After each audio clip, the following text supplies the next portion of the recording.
work 24 hours a day on the pile to recover victims and bring closure to all of the families still waiting. We want to bring them news as quickly as we possibly can. We have now removed over 13 million pounds of concrete and debris. 60 trucks a day are working.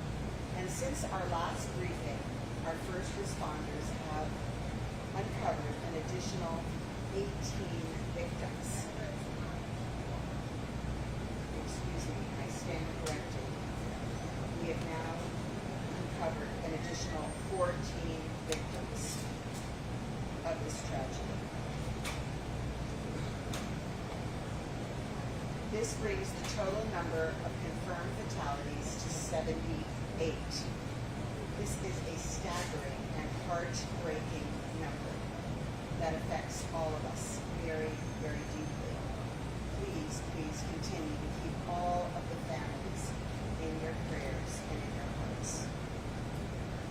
Of the 78 confirmed victims, 47 have been identified and next of kin notified. 47. 200 people are accounted for, with 62 people potentially still unaccounted for. And our detectives continue to audit the list as they've done, verifying every single report that we receive and working to identify those who may have been recovered as quickly as possible so we can get accurate information. Today, the Broward Medical Examiner's Office has come on site to assist us with personnel. The Miami-Dade Medical Examiner is doing everything. They're fully staffed and they're working as fast as they can, but it is very, very valuable and critical that we provide some relief to those men and women working in the medical examiner's office during this vital work. And so we're very grateful to the support from Broward County to help us allow our teams to rotate more frequently. All those who have passed, all 78, are leaving behind loved ones. They're leaving behind devastated. The magnitude of this tragedy is growing each and every day. It's an aching hole in the center of this close-knit family here in Surfside, a beautiful, small, close-knit community. We know that the hard work of beginning to rebuild is just beginning for so many of these families, and we are committed to staying with them every step of the process, every step. We will not leave these families. We put the families at the center of every single decision that we make since day one. We'll continue to do everything in our power to provide all the relief and all the support that they need, those who've been affected, the families waiting and grieving, and the survivors. We're providing wraparound social services at our Family Assistance Center. That includes grief, psychological counseling, spiritual counseling, financial assistance, lodging, and any other form of assistance. And I also want to highlight that the State Department of Financial Services has a table at this Family Assistance Center for insurance questions, which many of our families have, and so they are there as well to assist. Also, as we discussed yesterday, the mental health and well-being of our first responders is also a key concern for all of us, and it is an urgent priority. Since the morning of day one, just hours after the collapse, our critical incident stress management team was on site, and we have rapidly added to that team with additional state and national resources in the following days. We also have peer support personnel assigned 24 hours a day at our fire stations. So there is support for all of our men and women working this site. We know that there will be long-term impacts as well for those on the front lines following this tragedy, and our teams will continue to provide support to them as well. They have given so much of themselves in the past 2 weeks, and we know in the months and years ahead they will continue as well to experience impacts from what they've seen and done. I also want to thank the Small Business Administration for their incredibly hard work and their partnership in providing support to the local businesses and families that have had an impact from this tragedy. And through their outreach, there have already been 68 applications received, including 40 from the business community. The National Institute of Standards and Technology, NIST, has made very significant progress in tagging and transporting pieces of forensic evidence from the pile. They've now collected over 200 pieces of evidence, and they recently deployed a scientist from the Physics Measurement Lab in Washington to assist with analysis. So please join me in continuing to pray for the families, those who have lost, those teams who haven't stopped since day one. Buenos días, aquí estamos en el día 16. Los equipos ahora han eliminado más de 13 millones de libras de concreto y escombros. Desde nuestra última sesión, nuestros primeros en responder han descubierto a otras 14 víctimas de esta tragedia. El número total de muertes confirmado es 78. Por favor, mantengan a todas las familias en sus corazones y oraciones. De las 78 víctimas confirmadas, 47 han sido identificadas y sus familiares notificados.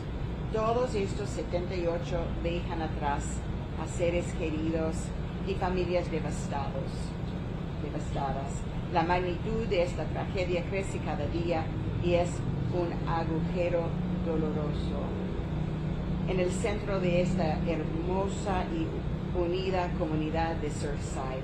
Sabemos que el trabajo de comenzar a reconstruir apenas está comenzando para muchas de estas familias y estamos comprometidos a estar aquí con ellas en cada paso de este proceso hasta el futuro.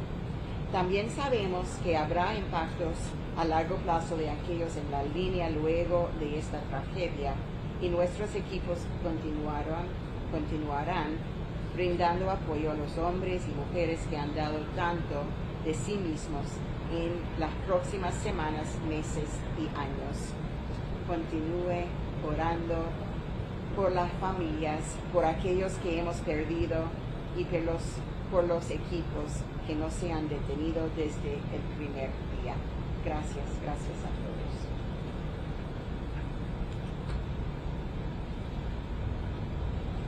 Thank you, Madam Mayor. Surfside Mayor Charles Burkett. Good morning, everyone. I spent a good amount of time this morning at the collapse site and want to report that the pile that originally was approximately 4 or 5 stories is now almost at ground level. So the progress that our search and rescue teams are making is really incredible. And as a matter of fact, in some areas, I believe it's below ground level in areas where it was almost 4 or 5 stories tall. On another note, I had been asked often by the family members about whether we are finding personal items in the rubble and how those personal items are being addressed. I made it a point last night, to spend a good amount of time with the professionals who are accepting, identifying, labeling, categorizing, and storing all of the family's valuables, personal items, keepsakes, and other family treasures that have been found at the collapse site. They are using GPS technology to place the items found near the family's units so that we have a better idea to whom those items may belong. Those items are being guarded 24 hours a day. Everything you can imagine has been recovered and processed. This process will continue until every bit of debris is gone through.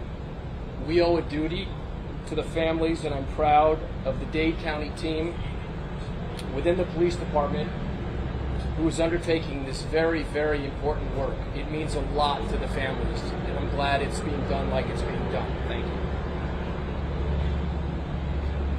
Thank you, Mr. Mayor. And our Creole translator, Lionel Ledebour.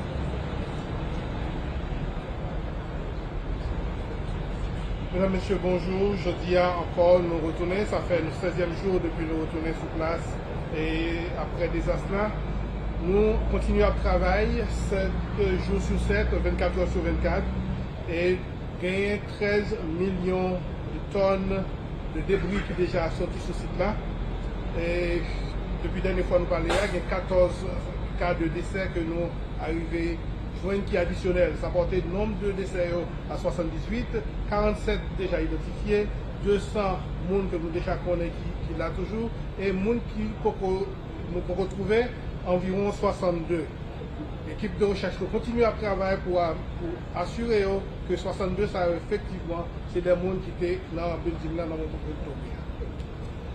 Nous continuons à demander pour tout le monde continuer à prier pour l'équipe noire et prier pour la famille qui a fait face à un moment difficile. Ça. Et Broward County, il y a un médecin légiste avec toute l'équipe qui vient sur place, qui a travaillé avec l'équipe noire qui fait que nous renforçons l'équipe là, nous avons plus de monde qui travaille et nous sommes capables de travailler plus vite. Et nous avons toute l'équipe nous là qui toujours continue à supporter nous, au logement, au assistance financière, au conseil sur le plan spirituel et à tous les niveaux, de sorte que nous sommes capables de traverser des moments difficiles. Ça. Pour le moment, nous avons dit que tout effort nous concentré sur aider les familles, parce que famille, c'est déjà point central effort que nous avons mis en œuvre pour le moment. Nous avons fait tout ça capable pour nous capables d'apporter à la fois support et encouragement et soulagement à eux-mêmes. Merci en bien. Thank you, Mr. Laribo. And we're going to start the questions and answers. And as usual, customary, we're going to go ahead and raise our hand. Wait, excuse me, till you're called upon. And we have Miami-Dade Fire Chief here, Alan Kaminsky, as well, and Miami-Dade Police Department Director, Freddie Ramirez. We'll start with the gentleman here in the corner. Chief Kaminsky, we've heard and you've talked about the importance of emotional support for the people working in Ohio. I know the clergy's been there, chaplain's been there. Do they also pick each other up? Can you describe how they're working with each other to support each other as they work? Yes, our mental health is critical. You know, obviously the stress that we're encountering, the hours, the efforts, you know, that all the firefighters, first responders are putting in, you know, it's essential. And part of that is communicating, talking. And yes, one of the most uplifting is communicating amongst each other and just, you know, discussing situations, things they're encountering. You know, it's important for us to be open and talk, not to keep things in. You know, as well as having all our different staff and personnel and professionals as well to assist. But definitely the interaction amongst each other is critical as well. We're going to go here and then follow it up with you, sir. Chief Kaminsky, this question is also for you. I have heard reports that a frontline worker was injured from debris or machinery. Can you confirm that over the past 24 hours? Yes, over the past 24 hours, we did have two individuals, you know, that were injured. One was cardiac in nature and was transported to the hospital and is in stable condition. The other individual was one of the task force members, which was received a laceration, did require some sutures, but is stable and doing as well, all right as well. Thank you, sir. Chief, this is also for you. I know that there's been a lot of talk about folks being found in bed, but I'm wondering if you might be able to describe where the latest people were found, and also if there's any indication that there were people perhaps in stairwells or trying to get to the elevator to sort of, you know, show what the last moments might have been for these people's lives. Well, we're definitely locating victims all throughout the rubble pile. We do focus because of the time frame, you know, what occurred in regards to the dispatch, how we arrived, individuals possibly exiting through stairwells. So that's always our primary focus.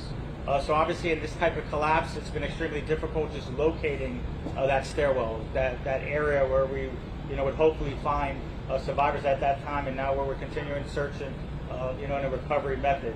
As well as bedrooms, you know, due to that time frame when we're doing our search, you know, that's kind of the process. So when we feel we locate an area in that particular apartment or whichever, you know, based on the schematics, based on the floor plan, that's how we would, you know, do our search in regards to trying to locate the bedroom for the greatest, you know, So the last popular 14 location. people, can you elaborate a little bit more about where you might have found them?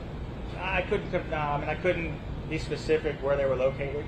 You know, obviously we're communicating with the family in different aspects as well. But those are just key aspects that we look for when we're going through our Just search. final follow-up on that. Around what floor level do you think these folks were found? Well, as I mentioned, the rubble pile is still at all different levels. So I know we're in certain areas as low as floor 2, and we're still in certain areas at floor 5. so somewhere in that particular. Ana, ¿usted la pregunta? Yes, Erica, in Spanish, if you could explain the process that you're in now, because we have seen heavy machinery, maquinaria pesada, and backhoes, excavadoras, and some people worry about what that means for any possible remains. Could you explain how that is basically, obviously, the nature, how that works? Bueno, claro que sí, en este momento estamos utilizando esta maquinaria pesada y también maquinaria liviana para surtir estos escombros que quedan. Lo que estamos usando, la maquinaria pesada, con mucha precisión sabemos en qué áreas estamos buscando y en qué áreas debemos utilizar maquinaria pesada. Los escombros que están en este momento los han dividido en varias partes y la maquinaria pesada se está utilizando especialmente en esas partes donde sabemos que tal vez ya no hay luz. This is for the police director. I know the fire chief spoke about injuries. We had heard also a Miami-Dade officer potentially hit by machinery. Could you speak to that? And also, Mayor, if you could clarify, we have some family members asking us, how will we be notified? What is the process? Just trying to prepare, if you could speak to that after. Absolutely, yes. Unfortunately, one of our officers got his foot run over on one of the traffic posts. He was transported to the hospital. I spoke to him yesterday, right after it happened. I spoke to him last night and his wife. They're in good spirits. He's just frustrated that he can't be here to contribute, but we have all the support behind him, and I asked the community as well to pray for him and his family. He's going to be okay, but you know, everybody here is working very hard. And that was machinery? No, it was a vehicle. It was a truck. Oh, absolutely. In terms of your second question, we have a very strong systematic approach in which we notify the families. Our detectives, our homicide detectives, notify the families in person.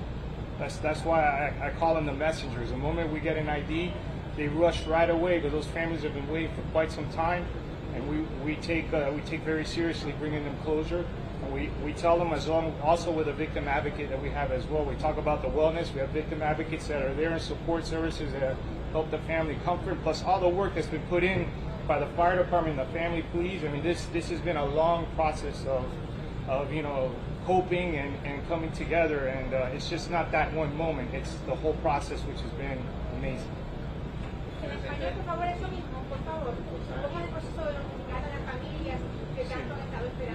Sí, no, lo hacemos muy delicado y como no, lo que pasa es cuando los detectives cogen la información, van directo a la familia y se lo dice, y ahí también tenemos psicólogos y clinicians que ayudan con ese proceso, pero todo ese trabajo ya empezó cuando esto pasó.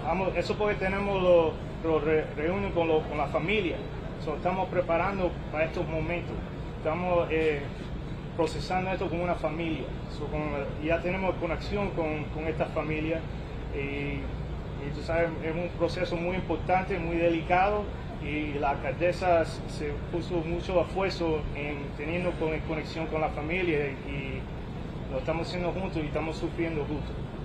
¿Cómo están manejando la lista de los potencialmente desaparecidos?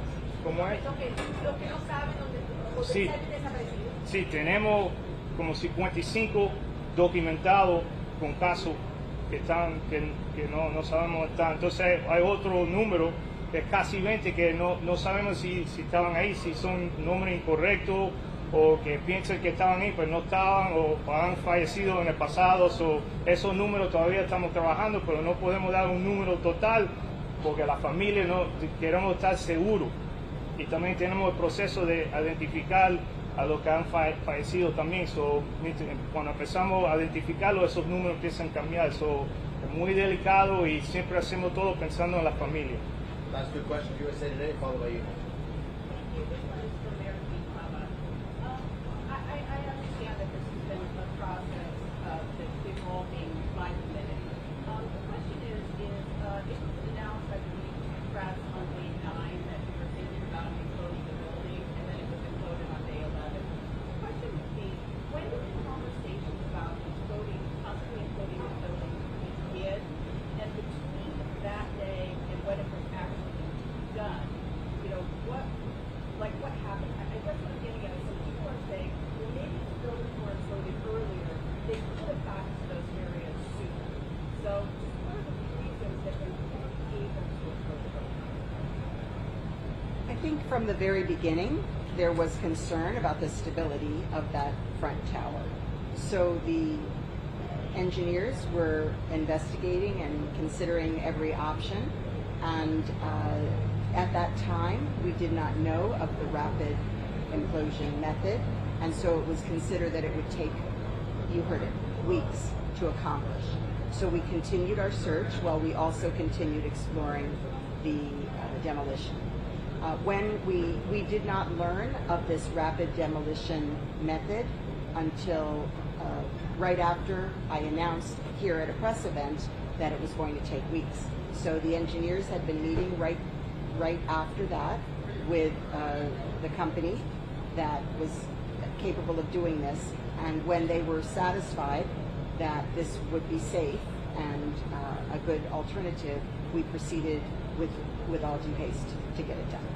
The initial conversations about imploding the building, when did those begin? On what day?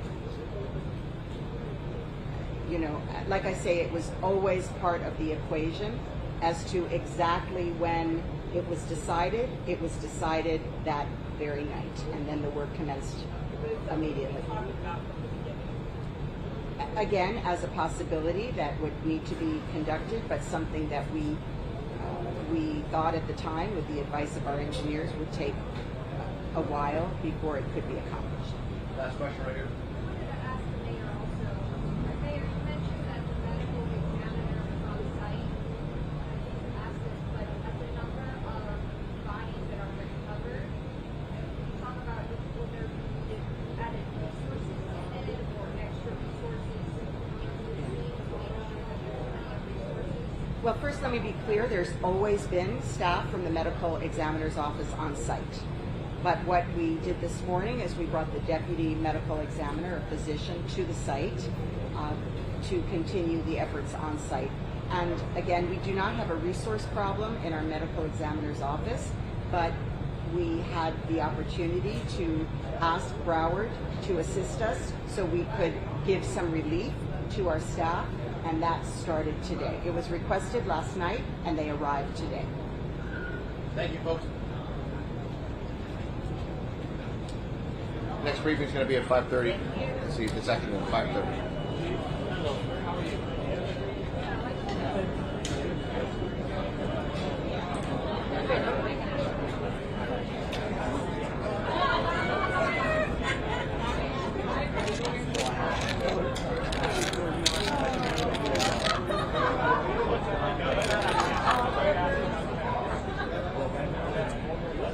Drags on the sand.